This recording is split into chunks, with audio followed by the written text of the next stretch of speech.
Okay, hello everyone. You are all welcome once again to the Cutting Edge with Damaris. It's another Monday, and I am so excited as you can see from my voice. Sorry about that.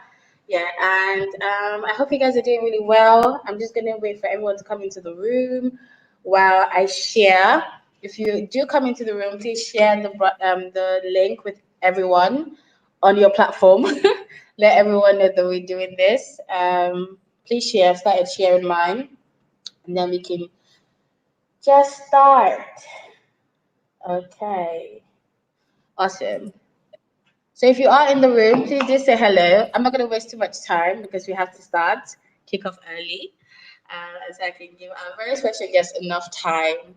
So today, please welcome with me our very first international guest. Because I know a lot of my friends say that I have a lot of friends in the UK. I did spend a good part of my life there, but this still is my first international guest, guys. This is Mrs. Rutendo. I hope I'm pronouncing it properly. Melody Gambiza. Please feel free to correct me. She's an amazing woman of Doing well. God. Thank you. She's an amazing woman of God who is basically committed to providing impactful tools and tips to support every Christian spiritual walk with the Lord.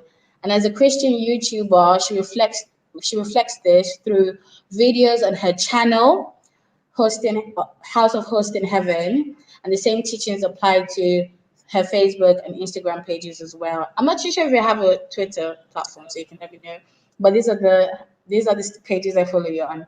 She's an Yes. author of the book Host in Heaven and the founder of Host in Heaven conferences, and she's the creator of the Host in Heaven planner. She is also from Zimbabwe, but currently lives in Cape Town, South Africa. She is married to Pastor Sheunopa. Please forgive me if I didn't get right. Timothy Gambiza, who is the campus pastor at God's Favorite House, Southern Africa. Today, she'll be sharing with us on the topic from heartbreak to heartbeat. I have no doubt that we're going to have an amazing time. So I wrote all of that out. I'm going to let her introduce herself, tell us a bit more if there's anything I've missed out or not gotten correctly. And I am so happy to welcome you, Melody. Thank you so much for coming and for being here. Absolutely. It's exciting. It's just exciting to be here. And you said it very well. You really said it very well. I'm Melody, originally from Zimbabwe, currently based in Cape Town, where my husband and I are accountants who also happen to pastor a local church right here in Cape Town called God's Favorite House. And we love people, we love God, and we really love the work that we do. You know, we love the work of ministry. I also have a channel on YouTube called Hosting Heaven. And I think that's where we met. That's where we actually met. I would like to believe yourself and I. Yes. Yeah, God has just been amazing, man, and I'm super excited to be here. You know, you've arrived when you come on the cutting age with Damaris, so I'm excited. Thank you so much for being here. Yes, and we are like super excited to have you here. I'm just gonna let you take the floor and I'm gonna listen. That's basically what we're gonna do. I think I've sort of given you the questions. So I'm just gonna let you sort of just flow by the Holy Spirit. If you are in the room, like I said, please say hi, welcome our guest. Let us know that you're in the room. And if you have any questions for her, please put it down so that I can read it out or any comments you agree with what she said and things like that. Okay, so please, Melody, feel free. Amazing. So the topic of today is really from heartbreak to heartbeat, and I'm excited. I really am excited about this topic, and it's a topic that's very close to my heart because, you know, interestingly, it was God's wisdom, you know, to connect my husband and I in a very unique situation, and we actually have very identical stories where he had been in a committed relationship. He was engaged to someone, And I was also in a committed relationship. I was engaged and promised in marriage to someone else. And both our relationships ended up not working. And we found ourselves in this unique space where God was healing us, where God was mending our hearts, where God was rearranging our expectations, where God was really creating, you know, creating new people with a new understanding with regards to relationships. And I think that our story is more beautiful because of it. And I love it when we have conversations about, about this space of healing and wholeness that a lot of people really need to pass through to step into their rightful marriages. And so I love this topic, from heartbreak to heartbeat. And I want to encourage somebody that you're watching right now that that there is a season called a season where your heartbeat is re-energized again. God will give you back that heartbeat once again. So you really asked me to kind of share a little bit of my personal story. I was in a relationship, committed relationship. I had a ring on my finger. I was engaged to a man of God. We were, basically planning a future together. And I think that a lot of times what becomes a stumbling block for a lot of young people is when that expectation is destroyed through a heartbreak. Because the truth of the matter is that you suffer a death. You have not yet properly died in the physical, but there is a certain death that takes place when people break up. And I was listening to somebody that said it so perfectly. They said it's called a break up for a reason. For you to break something, you need to break it. And breaking is never easy. You might try as much as possible to make it as mature as possible, as palatable as possible, but there is always going to be pain in a heartbreak. And so I would like to believe I suffered a certain kind of death when this relationship died. I'm talking to somebody that has been through a heartbreak, who knows that there is the death of the plans that you had together with this person. There is the death of the investment that you had put in this relationship and in this human being.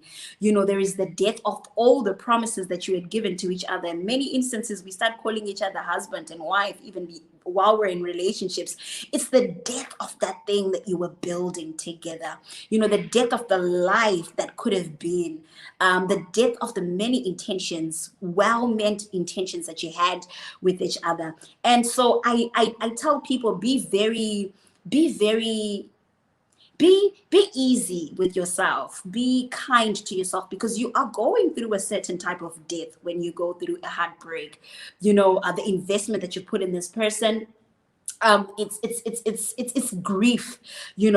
And grief is a symbol and a sign that when you loved this human being, when you loved this individual, you gave it your all. You came open, your heart open wide. Didn't withhold any parts of yourself. You came full in, and that is actually a strength. The fact that you are able to experience this grief means that you had the strength, and you had the boldness and the courage to truly love. And so I say to people, allow yourself the opportunity to mourn. Allow yourself the opportunity to take this morning into God's presence. Allow God to truly start ministering that healing, and to patch you up together again into wholeness.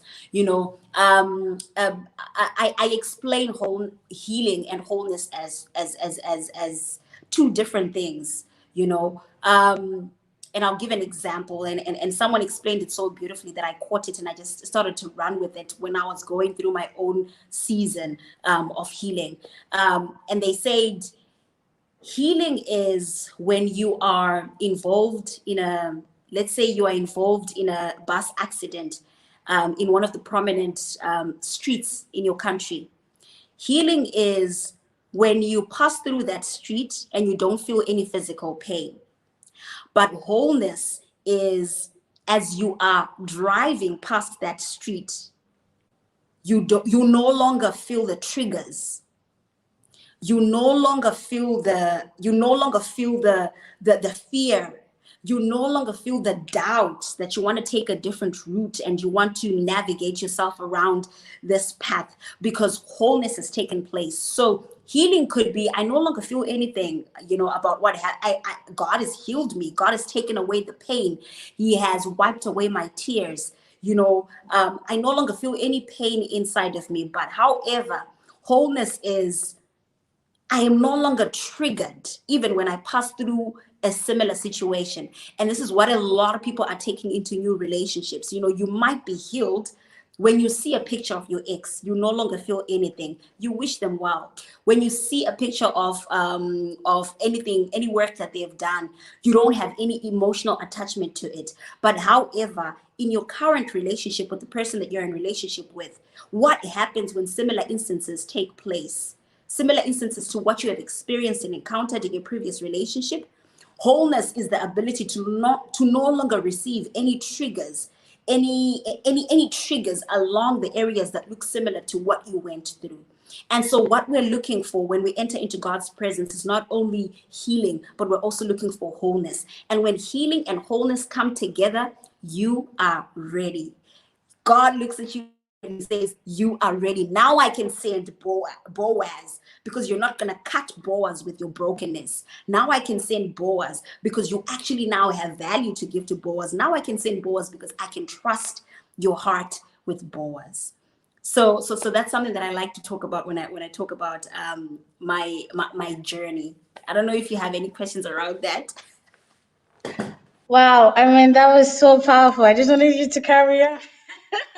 I didn't want you to stop. I think obviously the merging of wholeness and completeness is such an important part, and I feel like a lot of people tend to feel like they are whole, but when they get into a relationship, they begin to see traces Mm, of the past, and in their minds they're whole, but clearly if they're still having these things, then they're not absolutely. as whole as they thought they were.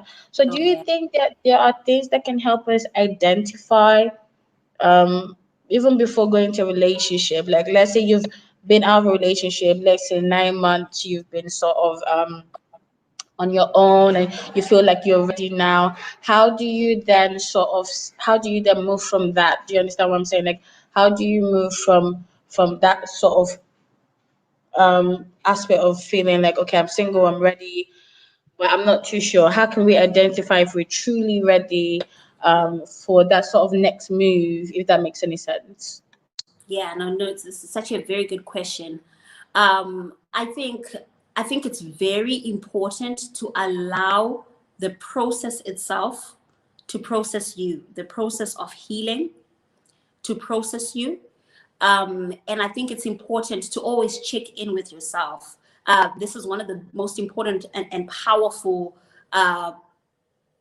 power. It's one of the most important reasons why we need self-reflection.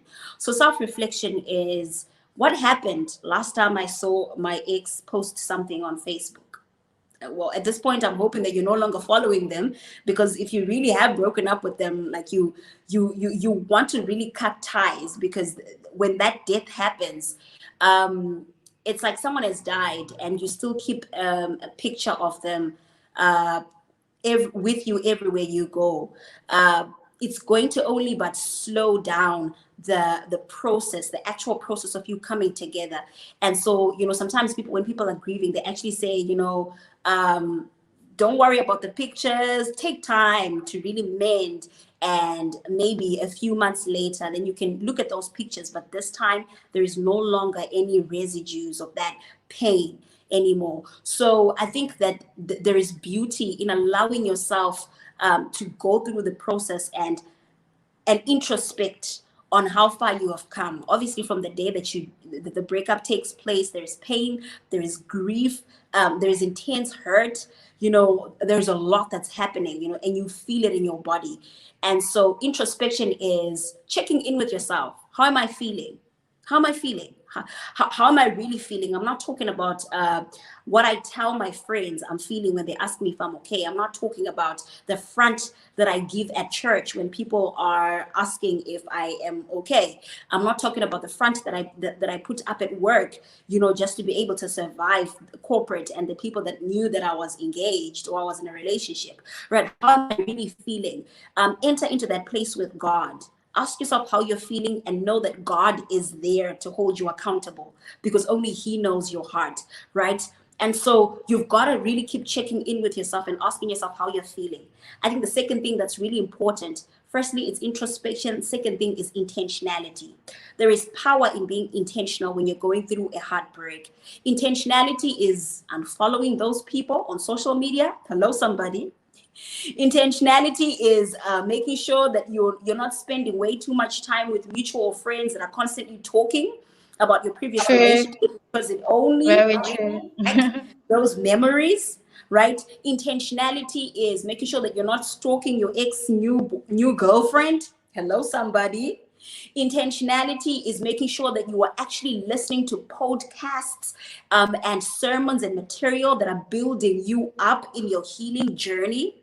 Intentionality is reading the right books that help you mend up this new person that you are coming back again as. You want to make sure that you're very intentional about building yourself up in your inner man in such a way that by the next time you enter into your new relationship, you're coming back as a new person. You're not coming back as the old person who had the old triggers, who had the old toxicities, who also made some of the mistakes that were made, because it takes two to tango for a relationship to break. There was a part that you played in that relationship. There are patterns and habits and toxicities that you also brought into the relationship that made the relationship unsuccessful. And so intentionality is really introspecting and being intentional about coming face to face with yourself, looking yourself in the mirror and saying, what part did I play in this relationship breaking up? And I think that there is power in introspection and intentionality. But finally, intimacy with God. I like those three I's. When God finally becomes a part of your healing journey, there is a lot of things that God is able to tell you about what happened. Then basically you are able to discover yourself. A lot of people are stuck in the space where there was no closure when they broke up with someone, and it's been years, it's been 2 years, and the person is still stuck on the exact same relationship, haven't dated anyone else, hasn't given anyone else a chance, is completely stuck on this guy. They just say, I want to know what I did wrong, right? There are a lot of people that get stuck into this closure space. But let me tell you something, God can give you way more closure than any man can ever give you, because the truth of the matter is that some people don't even know why they stepped out of this relationship. Some people don't, it wasn't even about you, it was about them. And I have found in my personal journey for God to be the greatest closure that I could have ever desired. I specifically remember this one relationship that I had. I think it was probably like a decade ago, almost a decade ago, and I was in a relationship with this gentleman, and we had such a good thing going on, according to me. But it turned out that there was a lot of files behind. There's always, I pray not always, but in many instances, there's files that are running behind in the back end Yep. that you can't see. And I remember the Lord say to me, I want you to go on a 41-day fast. And I said, God, what do you mean? I had never gone on a fast so long. And so I wasn't sure what God wanted to show me. I wasn't sure what God wanted to reveal to me. I wasn't too sure what this was all about. But God just gave me grace to obey. And I specifically remember, Damaris, literally on the 40th day, something happened that completely unraveled every single thing that had been happening. I'm talking about discovering that the person that you had been in a relationship with for so many years and you were planning a future and a life with, was in relationships with a person, not only a person, but with people. And this is something I know in my Noah I would have never been able to find on my own. And there is no amount of closure that I would have never been able to receive from this person that I did not receive from God. God literally through that 41-day fast processed me so that I could be able to handle the season that was coming. And so a lot of people are looking for closure. And I say there is closure in God. God will reveal to you. Sometimes he will reveal things to you so that you can make the decision to exit. And then sometimes God will reveal things to you so that you can heal after the exit. So closure is something that God gives. So I always say introspection is powerful. Intimacy is powerful, and make sure that you're also in a place where you are intentional in your healing journey. Wow, wow, wow. That was a lot. Like I feel like we should just share the grace now and just go home and have reflection time. That was really amazing. I think one of the things that you mentioned that really, really sat with me is this thing about holding on after you have been in a relationship and you're still holding on to that person. Which brings me to the question I would like to ask you. There's Yeah. this thing now that people say that they're friends with their ex. I would have thought that if you broke up your relationship, then you should cut off everything. That's sort of the principle I personally apply. But I have Right. heard people say, oh, I'm still friends with my ex. And I'm wondering, is there really closure? Is there really, have they really moved on? People tend to say that they broke up mutually and so they're friends. But what about people that didn't actually break up mutually? How can they say that they're friends and they've really, really gotten over it, but yet they can't seem to move on in their into another relationship? So I was wondering if you've ever like come across people like that say, you know what, I've definitely moved on, I'm complete, I'm whole, but they haven't moved to another relationship and they're friends with their ex. And sometimes even being friends with their ex doesn't let them see, because it's like you then find that 2 years down the line they're still on their own. So when you mention that part about people still holding on to their exes, still communicating, some people would disagree and say, why shouldn't I keep the contact of my ex? But I'm always saying, don't do that. But I'm always having to like explain. So I Yeah. was wondering if there's anything you can say in that regard. Look, if you are still friends with your ex and both of you still haven't moved on, you two need to be very honest with each other and say there's still some stuff that's left here. There's still some stuff that's left here. There's still some stuff that's left here, and the two of you might still be in denial. The two of you might cover it up as much as possible, but the truth of the matter is that there is still stuff in there. There's still stuff in there that needs to be revisited. And the honest truth of the matter is that likely one or both of you are hoping and trusting that things will naturally just flow back into place. I think that there's a reason why people break up.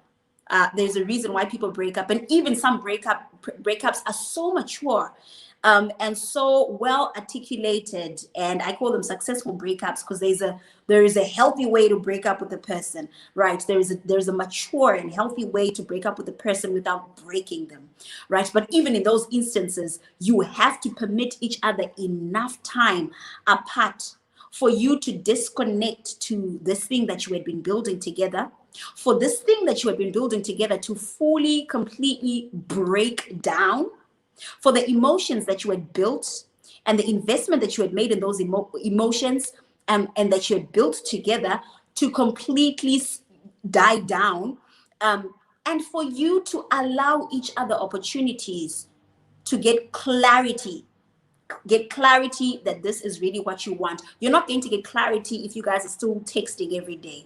You're not going to get clarity. I don't care what you say. You're not going to get clarity if you're still WhatsApping. You're not going to get clarity if you are still in each other's faces, asking each other how you're doing, how you're keeping. I still love you. People will tell you, I still love you, but I just don't love you that way. You're just holding each other back from progress, and you're holding each other back from full healing and wholeness. And so I encourage people to take time away from each other. It's okay for you to be in the same room with mutual friends and be cordial with each other. But for people to literally talk on a daily basis and still maintain a certain level of friendship, you know it won't work, because most of the times, I mean 98% of relationships, nobody wants to date a man who's still hooked to their ex, right? So the truth of the matter is that Correct. That's right. when you really do move on, when you really do Mm, find something else that you want to invest your emotions and your time into, they're not going to allow that. They're not going yeah. to permit that. They're literally not going to permit that. And initially, they might say that they're okay with it, but there'll come a point in time when they will also realize the dysfunctionality in that setup. You can't move on and hold on at the same time. You know, I Mm, love something that my husband always shares when we talk about this topic together. You know, he says when he was going through his engagement breakup, his pastor, essentially, who is now a pastor, basically said to him, "You will be okay if you don't look back." Remember the story of Lot's wife. You're gonna be okay as yeah. long as you don't look back, because as long as Mm, he kept looking back, he kept holding on, because mm, we all are hopeful. We all are yeah. hopeful. I shared on my Facebook page recently that even on the day that I went to break up with my fiance, I had my ring on my finger. See that there was still hope somewhere in there, even after the pain, even after the after the wounding, even after writing down all the reasons why I wanted to leave, there was still a bit of hope in there, right? And so one of you is almost trying to let the other try to get to initiate a getting back together. If you guys are still talking at that level, there's got to be a disconnection that takes place for a certain season. Maybe after a certain period of time, you guys can start talking, but you still need to give each other enough room to actually allow other people in. You know, one of the things I love so much about your story is the fact that after this breakup happened and you met your husband, I don't think Mm. you knew he was a pastor initially. And I'm sure, I think you said you didn't know. Please correct me. Is that correct? You didn't know at first?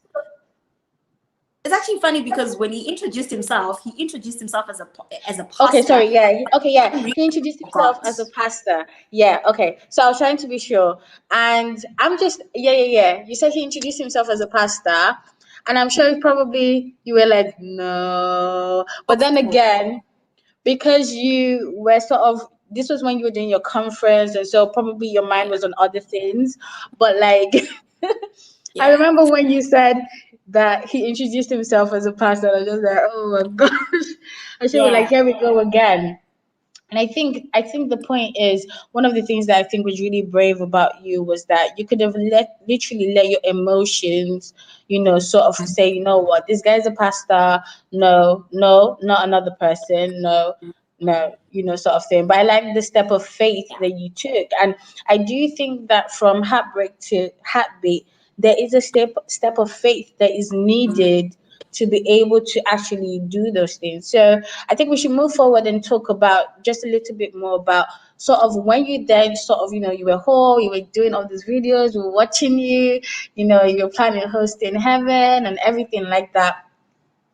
My question is, when you met him, I know you said you called him over to help out with the organization. I think he was the MC, if I Correct. remember the story, yeah. And I'm just wondering when those feelings start coming and started saying that, okay, what were those things about him that encouraged you to say, you know what, I'm going to go with this person. He's not like he's not trying to compare, but like you look at him, you look at the qualities, and rather than being discouraged, you were encouraged to go into that relationship, knowing fully well that he is a pastor. So, what were those things that you saw that really encouraged you, and in a way that we can say really jacked your heartbeat up to say, you know what, I think I'm going to give this person an actual chance? Absolutely. A very good question. You know, I always say that when I met my husband, he introduced himself as a pastor. He wanted some help writing a book, and he kind of was just talking to his friends. One of his friends said, "Well, there's a girl called Melody who's written a book, right?" And he says, for some odd reason, I couldn't get you off my mind. So I looked for you on social media. So he sees me on social media and he kind of just says, "I'm writing a book. I would really love a sit down where you can, where I can kind of ask questions." So the fact that he had said, "Hi, my name is Pastor so and so," really didn't stick. I just thought it was somebody that needed help in writing a book. And I always say that God gave me a godly God gave me a godly forgetfulness about the fact that he was a pastor, because it was so important for me to jump that hurdle of knowing that he was a pastor, because it was a stumbling block for me. I literally was now in a space where I was literally praying against getting married to a pastor. I was like, "God, I'm not doing this, right? I'm not doing this." And I had just been that kind of a person who had always kind of served God and was always surrounded by, men of God, and had kind of always dated around those circles. And so I was really now open. I said, "God, if this is not it, I'm super happy. I'm super happy to marry a guy that sits right at the back of the church, loves Jesus, completely understands my calling, my assignment, and respects it and supports it. It doesn't have to be someone in ministry." So I was now really open. God had really done a work in me, and I was so open. I was like, "Lord, what you want is what I want." Right. And so that's why I say that God gave me a godly forgetfulness, because I literally forgot that he was a pastor. And even when I asked him to MC at my book launch, I literally forgot that I was asking a pastor. And at some point, when we then had our first coffee date, that's when I actually thought, okay, he is a pastor, right? But by that time, we had spoken throughout that moment. We had connected on a minister's level. I was a minister, he was also a minister, even though he was a pastor. And I think we're just connected as human beings. And I say to people, to young girls, especially young women in church, never underestimate the importance of compatibility. I'm telling you, never underestimate the importance of something that actually works. One of the things that I say when I talk about my husband is that I married a man whom I had the highest chances of success in marriage with. Someone it's not a very spiritual thing to say. It's not a very, people like high and lofty things up in the air. And I God mean, fearing and God had declared things, God had spoken, God had confirmed to me. But all of those things, I still wanted to make sure that I was compatible with this man, that we had interests that were similar, that we had very, very, very similar, unique world views. We were able to see the world in a similar way, that our values were identical, that our principles around life were identical, that the things that were standards to me were being met, and he also was looking at the things that were standards to him, were they being met. And I remember he said to me, there was a time when I thought I had to compromise. Like, there were things that I wanted in a woman, and then after, when you try so many times, you just like, you get to a place where you're like, "God, whatever." But God said, "No, those desires in your heart are there for a reason." And I believe that the desires that he had given me in my heart were there for a reason as well. I say to women, never underestimate the power and the importance of compatibility. There are times when you enter into relationships where it's just not working. You like this person, you want this person, but it's just not working. It's fight after fight. It's mending after mending, breaking after breaking, counseling after counseling, therapy after therapy, visiting the pastor's office after visiting the pastor's office. You're trying to build this thing, but this thing completely refuses to stand. You've got to ask yourself, do I have the highest chances of success with this person? And it's something that a lot of spiritual people don't like to hear. They want to pray it through, they want to fast it through, they want to cast the devil out. When all has been said and done, if that thing still continues to not successfully stand, you've got to ask yourself, is this going to work? Is this thing going to work? So I say never underestimate the power of compatibility. That's one of the biggest reasons. I think that I got to a place because my husband was my friend first.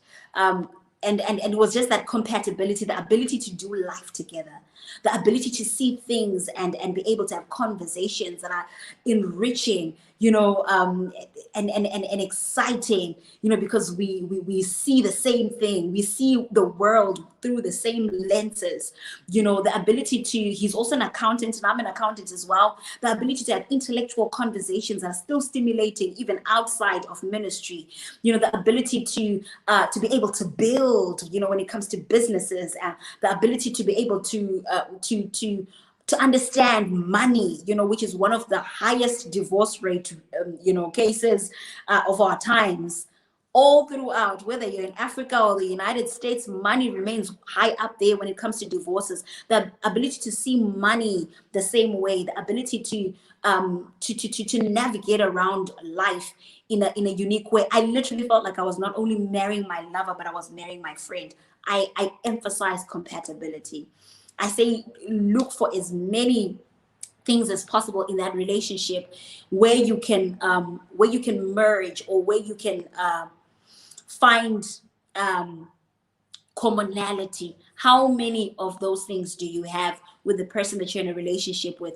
Just because both of you love God does not mean you're going to have a successful relationship, sadly so. And I found out the painful way, when I thought just loving God and meeting someone that loved God would build a successful relationship that would lead into marriage.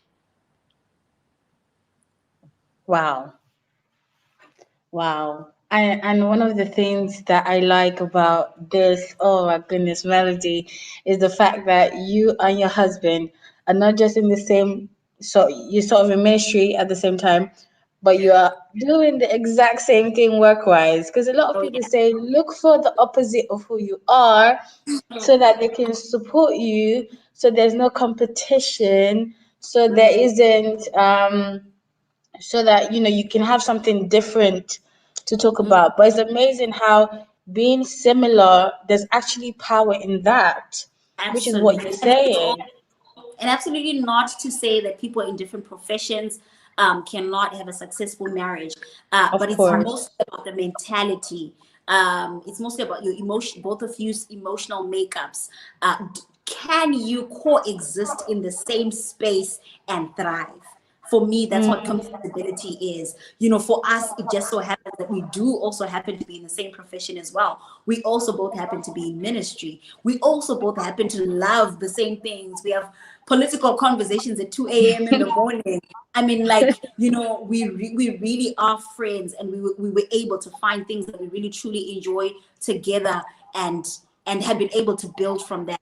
And it's been incredible. It's been incredible. wow, and it's incredible. I remember seeing your pictures of your wedding. You looked amazing. I'm just wondering, when you were walking down the aisle, were there any thoughts in your mind? Were you thinking about anything? What was sort of on your mind? Was it like, because obviously, let's be honest, Melody, you went through a lot, okay? And God brought you out of that. And I think even at some point, I think when you were wearing your ring, I think at some point we could see it, and that was the reason why you did that video. Yeah. So coming from that to now being with someone, and then obviously you didn't, obviously when you met him, you didn't think that that was gonna happen, and Yeah. now you're walking down the aisle to meet this guy, to Ah, say I do. Like, isn't that the power of God? Like, do you get what I mean? Like, there's some things that no matter how much you try in your yeah. human strength, Yeah. There's some things that God just takes the glory over. And I'm Oh just wondering, like, what was on your mind? Did you have anything on your mind? my I always wonder what goodness. is on the mind of a bride when she's walking down the aisle. Oh my goodness. I always say I had the most perfect wedding. There was nothing at my wedding that I had wanted that was not there. And I think that there is also something very spiritual about it as well, because when you really are happy about what's happening, you can't even see what's not there, you know? It's literally things like 6 months later that you're like, maybe that could have been at my wedding or something like that. But I felt like it was a perfect day, and I was making the perfect decision, and I was with the perfect man. And I remember I walked down up the aisle with Fix My Eyes on You by Ada Ehi Moses featuring Sinach. I don't know if you know the song. Yes, My I do. Love favorite, that. favorite, I love favorite that. song, and it talks about you perfect it all. You perfect it all. You make all things new like only you can. I have no Hmm. doubt, I have no fear, for you are able. And so for me, I literally just felt like as I was walking towards my husband, I was just like saying, God, you perfect everything. And there's absolutely no doubt in me, no fear in me. We know that this thing is a God thing, and we're just coming in to be used as vessels. So that was such a beautiful. I literally was listening to that song and I was smiling the whole time. People say that there's not a single picture on my wedding file that doesn't have a smile. I was smiling, I was happy. Just when you are completely 100% just sure about the decision that you're making. Like I said, I married the man that I believed I had the highest chances of success in marriage with. So I literally was like, I'm marrying a winner. I'm marrying a winner right Hmm. now. I'm on the winning team, and I was smiling like a woman in the winning team. So I was in the moment. We had a moment of worship, I remember, and I worshiped like I literally was sitting there, and I was worshiping like somebody that's in church, completely forgetting I'm in a gown. I was in the moment, and it was beautiful, so so beautiful. Hmm.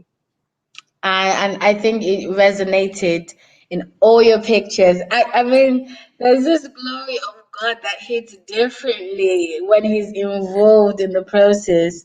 Yeah. And I mean, being someone that had followed you for a while, I can't even Mm, tell you what that was for me. It was such an encouraging mm, moment that God will, settle abs- you oh, with the person for you at the come right on. time. And finally, just wanted to take us back a little bit.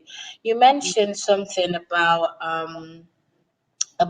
heartbreaking things. Part of the reasons or how I started this this channel or this show really was because I had been in a very terrible relationship about, I don't know, like 6 years now Mm, ago. It was really, really bad. I didn't really have a strong relationship with Jesus, so I just sort of dived into the relationship, and I mhm, found out some, and I okay, before I even said that, I sat down in his house one day, and I was just like, God, like I started seeing this guy. This is like 3 months after I started seeing him, and the way I was conversing, like God didn't know. I was like, I started dating this guy. I don't know if he's the right one for me, but if he is, then yeah. please let me know. If he is, let me know. Like it was such a weird prayer, and in Mm, 1 minute, God answered that prayer, and I found wow. out some things. Found out that he was married. Found out they had a child, and some very, very, sad things. And it was a good point to sort of I came out of that obviously by the grace of God, but it took a Amen. while. Mm, Then this mm, channel started, and I started before the channel started. It started off as questions. I was asking mm, questions: why are guys like this? Why are things like that? And then I moved from that to healing, and then I think I moved from healing to completeness, where I got to the point where I was just like, you know what? Now I want to like share. And then I started meeting people who were asking me about this thing. So I said, you know what? This is the platform I'm going to use to answer people's questions, to yeah. give people the understanding. Now, why I brought that up is because some people's heartbreak has been quite bad. I mean, really terrible. Some people, they found out on the day of the wedding Mm. that the person that they were dating is no Yeah. longer with them. I know people like that has happened to. I also know people that, they have had their names, like, in the program of the church, saying that they were getting married and suddenly removed and things like that. So people have gone through a lot of things. But one of the things I learned from you today, which I think a lot of people don't really put into perspective, is the importance of prayer. When you mentioned that fast and praying time, it just encouraged me. I feel like people need to understand that before a relationship, you need to pray. In a relationship, you need to pray. And after the relationship, you Oh, need to yeah. pray. But I think people just, oh, thank you, Jesus, for this relationship I have. Bless him today. Give him all he needs. In Jesus' name. Amen. And they sort Yeah. of out the door. But I think people need to understand the importance of prayer. And so I would just like you to just emphasize it till the very last part. Just, emphasize a little bit about prayer and then just, share any last words you would want to with us. So good. I recently did a series on my YouTube channel, House of Hosting Heaven, called 30 Days of 3 Minute Prayers for Married Women. And I remember coming back on Facebook and saying, listen, one thing I found out about married people is that you guys are not praying. You guys are not praying. And I had a lot of girls actually come to me and they were like, Mel, there's just something in human beings. You pray for something before you get it, but once you get it, you get very complacent. You've got it. So, you're just enjoying your marriage. You're not even making what I like to call maintenance prayers. What you want to maintain, the blessing that God has given you. They say, you pray for it, you've got to pray in it. You've got to pray to maintain it. So a lot of people will pray for God to give them a relationship. Once they're in the relationship, they're done. They're literally done. They're immersing themselves in this human being, and that's where even idolizing your partner and making your partner your god, and literally making your partner the one that can fully satisfy you comes from. You no longer you take your loyalties away from God, who is permanent, and you place them on this person who is potentially temporary. Even if you get married to them, they're still temporary, because at some point they will go to meet with the Father, right? And we place our expectations and our devotion and our love on the temporary. And so I said a lot of people are not praying maintenance prayers, right? So what you want to know, what you want as you're entering into a relationship, is you really want to make God your closest buddy. I know you got a best friend. I know you got a circle of friends who are really gifted and wise, and they have so much wisdom to give you in relationships. I know you are surrounded by people that have navigated the whole relationship space with you and know you and can support you and encourage you with advice. But you really want to make God your closest buddy when it comes to relationships. While you're praying for the one, when the one comes, while you are in the process of walking to getting married, and when you get married, when God is your buddy, when literally every single thing that takes place in that relationship, the first person that gets to know about it is the Holy Spirit. When you literally have a conversation with God, where every conversation that you have with your husband, you run it through him. He is the one that knows every single thing. He's the best therapist. He is the one that is in all the detail. It becomes easy to do. Marriage becomes extremely, extremely easy to do. And what a lot of people fail to understand is that the way that we relate and love on and converse with the Holy Spirit and with Jesus in prayer is only by equipping us on how to truly be of service to a person in marriage. Like you if you jump that, if you involve God just before a relationship, then you completely neglect God throughout the relationship. You are not, it's almost like you're not being exposed to somebody that's training you and teaching you how to be in a successful relationship. And so by the time the relationship is broken, God is like, I was at the beginning and I was at the end, but I was never in the middle. How could it succeed? So prayer has got to be a part of that journey, and you've got to find ways to juxtapose your relationship with the Holy Spirit and your relationship with your with your husband, because God teaches you what true intimacy looks like. God teaches you what true submission looks like. God teaches you what truly serving someone is like.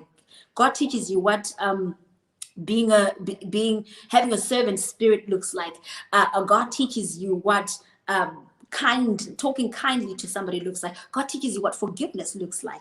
Now, if you don't have these two men, your man and God in this relationship, you just carnal. You're extremely carnal in this relationship. You're winging it. You're using YouTube videos and magazines to run this relationship. And God says, if you would allow me to be in a relationship with you, I'll teach you how to be in a relationship with your husband. There are things, or your boyfriend, there are things that you're never going to know about this man that I know. There are wounds that this man has gone through that you will never know, that I know. There's intel that I know about this man that I can give you, that can help you run a successful relationship. And so you've got to make prayer a part of it. Like, prayer just has to be a part of you can't date a man without prayer, because it's actually the engaging and conversing with God that allows you to know how to engage and converse with this man that ultimately becomes your husband. Same thing in marriage. You've got to, they say that marriage is the enactment of the wedding between the church and Jesus, right? So you're just acting out what already is. You're just acting it out. How do you act out something that you don't have the script for? So that prayer is the script. That talking to God that's how you get the script from him. That's how you get the script of what it should look like. So you really can't do this thing without prayer. You really can't do this thing without a relationship with God. So prayer is so incredibly powerful and important. And I'm looking forward to doing the 30 days of 3-minute prayer for singles as well on the channel. And I really believe that the singles are going to show up more, because I had a few girls that say, Mel, you should have started with us singles. Us singles are ready to pray. I was like, I think I should. I certainly I should. was But literally like I just about said, to say that as well, that the singles absolutely, need that prayer as well. they are ready. They are ready for this thing. Yes, we are. We are. I can tell you, and not just over there, but like all over the world. I mean, I'm in Nigeria, and I'm telling you, we Yeah. are waiting to just pray and to truly pray. And I just want to say thank you so much, Melody, for spending time with us. I mean, I didn't even want to speak because I Oh, literally, this is how I am. You see how I was doing? This is how I am when I watch your videos. I'm literally like, quiet, everybody. I need to concentrate. Like, thank you so much. And I think a lot of people, agree. People say, the power of compatibility, prayer yeah. indeed is very essential. I think that's definitely right. And I don't know what to say in short of words. God bless you, Melody. Thank you so much for being here tonight. Regards to your husband, tell him I said I'm sorry for taking so much of your time. Not a um, problem. He's happy to release me to minister. So he's like, go get the job done, girl. Done. So So thank you. Thank you so much, guys. Please help me say thank you to her. Please share. I want you to just let people know. I think you've said it already. Just your ministry, so that where can people meet you? Where can we find you? So that we can. I know where I can find you. I don't know about them. So if you want to be on the same page as me, please let us know where we can reach you and just what you're up to, like the next few things that's happening in ministry for you. awesome, awesome. So I'm actually on YouTube. I have a YouTube channel called House of Hosting Heaven. House of Hosting Heaven is a platform where I basically provide the millennial woman, with tools to navigate their spiritual journey. So we've got prayers, we've got affirmations, we've got guided meditations. We're currently doing a Bible study of the book of First Kings. And so it's just a platform where you can get a lot of videos that just teach you on Christian lifestyle. And we're about to reach 10,000 subscribers. So if you guys would come through, and if you tell a friend to tell a friend, Yes. if you love what's Yes. happening there, it would be super exciting. I also have a book called Hosting Heaven, Learning to Hear the Voice of God for Your Life, which is available on Amazon. If you're in South Africa, we basically send them around South Africa, but we unfortunately can't courier anywhere else outside of South Africa. So you would have to get it on Amazon. And I have a spiritual life planner. I believe in being intentional. I believe that an intentional life, they say that if you disobey order, you plan for disorder. Right. And so the spiritual life planner has been such an essential tool in just helping me stay focused on my spiritual goals from the beginning of the year, until the end of the year, really asking God, what is the theme of this year for us, you and me, what are some of the declarations that we're standing on, what are we going to be doing, in these different facets of spirituality. We're talking about fasting, we're talking about Bible study, prayer, giving, charity, different areas. It really just helps you to become more and more intentional in your spiritual journey. And that can be purchased on www.hostingheaven.online. And I think, as many people know, we have Hosting Heaven conferences at the end of the year. So we're definitely excited about this 2021 Hosting Heaven conference, which will be virtual. It will also be on my YouTube channel. So I really encourage people to go and subscribe to my channel, because there's Yes. exciting things coming up right there. And thank you so much Yes, for and I having me. agree. I had such a good Thank time. you. Thank you. Thank you so much. I mean, please, guys, let's just bombard her with love. Please follow her on YouTube. She has such amazing, like, see, she's part of my week. Let's not even be joking, okay? She's part of my week. I'm not even lying to you guys. Every week, if I'm not listening to a guided meditation, I'm listening to something. And I must be very honest with you, Melody. It was when I started watching your videos that I started thinking a lot about, like, being intentional in this regard of order. And I know that you talk a lot about, scheduling, planning, all those things. And I'm thinking, and it helps you to sort of think, if I'm not doing this, let me do this. And it's personally blessed me and definitely helped me to improve in my personal life. So thank you so much, everyone, for being here. See you all next week by the grace of God. Please keep praying. I don't know if you know this, Melody. I'm not too sure, but basically in Nigeria here, um, I belong to the Baptist denomination. My dad is actually a Baptist pastor. And unfortunately, 121 students have been kidnapped, and they've been taken away from this school. And so, we've just sort of been praying, and I just wanted to just put that out there, like I have been on almost all my social media platforms, that everyone should please pray for the release of those children. Is a week exactly today that they were taken away, Wow. and they're asking for some ridiculous stuff. So I'm just really praying that God will deliver them, release them to their family. And some parents have two children, four children that have been captured. Some of them have not left the school since it started. So let's just keep praying, really, that God will continue to protect us. And I pray that they'll be released soon. So Amen. thank you all so much for being here Thank tonight.